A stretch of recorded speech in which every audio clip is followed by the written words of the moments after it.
Now, most people know Merdeka 118 as the world's second tallest building.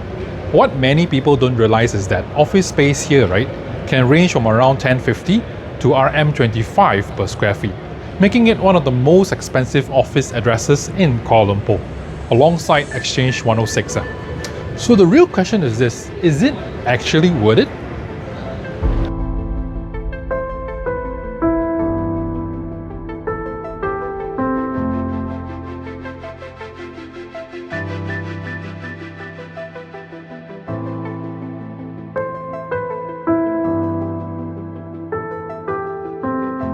Okay, after stepping inside, I realized, the real story has very little to do with how tall the building is, because what companies are really paying for here is firstly direct in MRT access, LEED Platinum sustainability, world-class Grade A office space, and best of all is the integrated lifestyle ecosystem that includes the hotel components, which is Park Hyatt Kuala Lumpur, and the upcoming 118 Mall as well. So today we're going to tour the office space and also see why some of Malaysia's biggest companies are really taking this building very seriously. Okay, so when you arrive, right, the drop-off area, there's a lot of water elements and fountains outside there, ample space to drop your clients and all. And once you come into the lobby, of course you have to register, and behind me is actually the concierge. You have to register there first, and then after that you have to go in front where there's the turnstiles and also back scanners as well. So security here is extremely very tight. But one thing's for sure, when you come in, I think, immediately you get the sense that this is something really special. It doesn't feel like a typical office tower where you just come in, tap your access card and then hit upstairs and work, right? So everything here feels very refined, from the lobby, the drop-off area, the scale. It's just simply impressive. Finishes here are also done to a very high standard. And what I like the most is that it still feels very Malaysian. Lobby design here, as you can see, right, is inspired by Minangkabau architecture. If you've been to smaller towns like Rembau, Jelebu, you will know what I mean. So there is a very nice connection to our local heritage, but also in a very modern and elegant way as well. So high ceilings, a lot of use of marble, travertine stone, low E-glass as well at the top. It makes the space, right, feels, I would say, very grand, but not overwhelming. And with all those reflective materials, it also makes the place looks more spacious, a lot of volume as well. Yeah, so if you are bringing clients here for the first time, this is the kind of arrival experience that you will really leave a very strong impression. But what makes this building even more impressive is that how practical it is on a day-to-day basis. That will become very clear when you see how well is it connected to the public transport. So one of the biggest advantages of working in Merdeka 118 is how simple and how easy is it to get here. It's directly connected to MRT. There's also a Belfield tunnel that connects you straight to Basement 3 car park as well. So where am I right now is this Merdeka MRT station, and down there's also the Plaza Rakyat LRT as well. And one more is actually Maharajalela station, the Monorail station, which is about 400 meters walk from there to here. So for many employees, right, there is no need to deal with heavy traffic or hassle or looking for car park. So if you live in Kuala Lumpur for some time, you know how much difference that can really make. So a slight drawback at the moment, right, food and cafe options within the development are still very limited because retail component is not completed yet.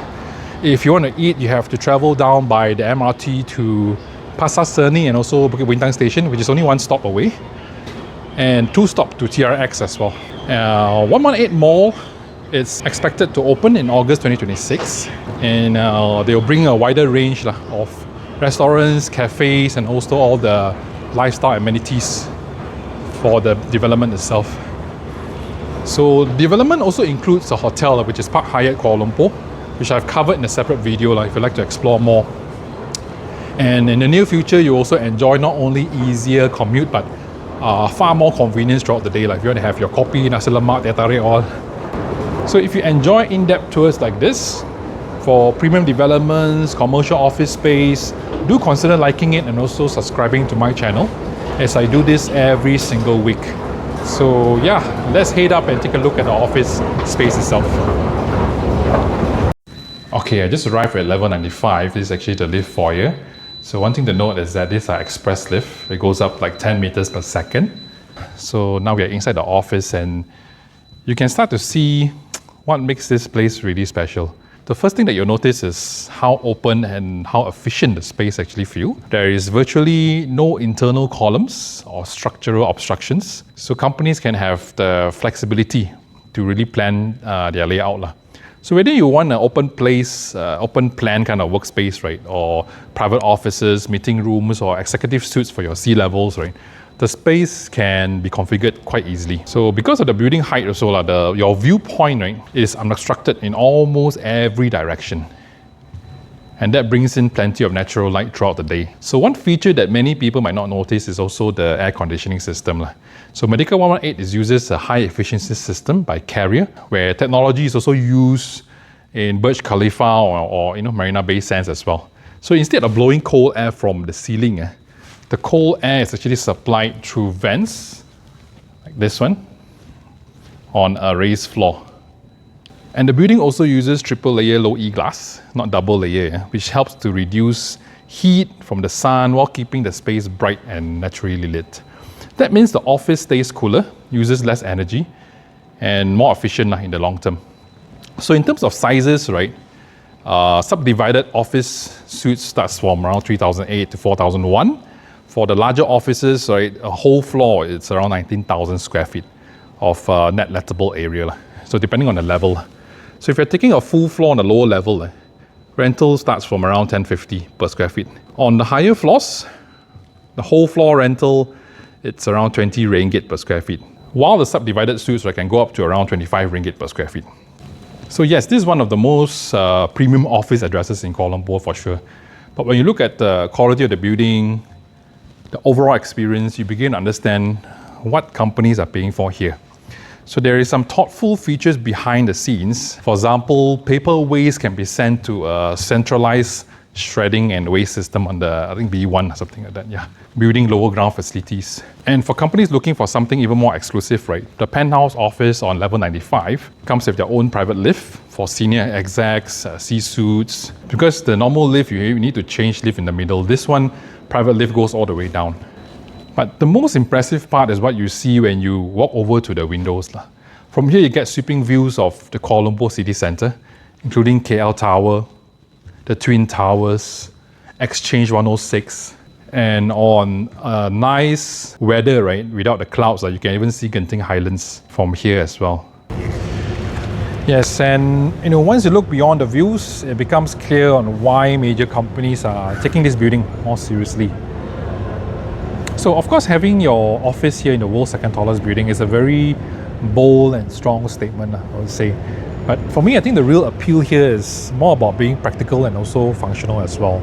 You see, your team can arrive via the MRT, work in a modern and efficient office, and soon will also enjoy a much wider range of dining and lifestyle options when the 118 Mall is open in August 2026. So the building is also LEED Platinum certified and recently achieved Platinum level in WellCore certification, which is increasingly important for multinational companies with big ESG goals. But you know what? Perhaps the strongest endorsement here is Maybank's decision to relocate its headquarters here. So you see, when one of Malaysia's largest company and largest bank by market cap commits to this address, it gives the market a lot of confidence. So when you put everything together, you will know, you begin to understand the real story behind as well. It's not just about record breaking or being the second tallest in the world. It's really a thoughtfully designed workplace where companies can grow and where people can genuinely feel proud to work at. Okay, so after touring the building, I think this is the biggest takeaway I can say. Merdeka 118, yes, it's the world's second tallest building, but the real story, again, is not just about the height itself. And yes, big thanks to PNB Merdeka Ventures for collaborating and allowing me the chance to access. And if you would like to see more of Merdeka 118, I've done a separate video on Park Hyatt Kuala Lumpur, which is will give you a closer look at the hotel component of the development. You can click the video on the screen here. And if you're interested in leasing office space here, feel free to contact me. My number is also on the screen and also in the description below as well. So Kelvin signing out from Merdeka 118. Thanks for watching, and I will see you in the next one.